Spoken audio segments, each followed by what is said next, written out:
10 বছরের নিচে কোনো বালককে নিয়ে যদি জামাত করা হয় তাহলে আমরা জামাত করতে পারবো কিনা, বা এরকম ছোট ছোট বাচ্চাদেরকে নিয়ে আমরা জামাত করব কিনা।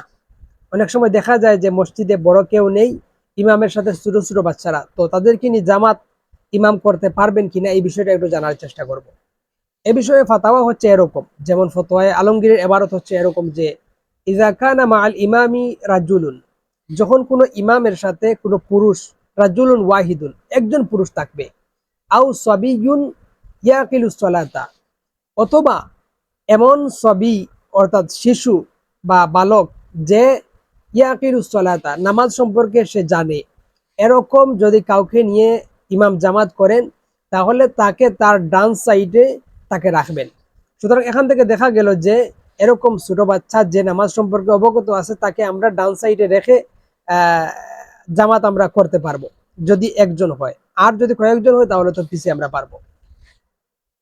এরপরে যদি আমরা কিছু হাদিস দেখি, রাসূলুল্লাহ সাল্লাল্লাহু আলাইহি সাল্লাম এরকম ছোট ছোট শিশুদেরকে নামাজ পড়তে আদেশ করেছেন। রাসূলুল্লাহ বলেছেন, যখন তোমাদের মধ্যে তোমাদের সন্তানের বয়স 7 হয় তখন তোমরা নামাজের তাকিদ দাও, যখন 10 বছর হয় তখন তাদেরকে প্রহার করো। এমনকি সুনান আবু দাউদের মধ্যে একটা হাদিস আছে, রাসূলুল্লাহ সাল্লাল্লাহু আলাইহি সাল্লাম তিনি বলেছেন যে যখন তোমাদের কোনো সন্তান ডান এবং বাম এগুলো বুঝে, অর্থাৎ নামাজ সম্পর্কে একটু অবগত আছে বা নামাজ বুঝে, তাহলে ফামুরুহু সালাত, তাহলে তাকে নামাজ সম্পর্কে কি করো, আদেশ করো। সুতরাং এখান থেকে দেখা গেল যে ছোট ছোট বাচ্চাদেরকে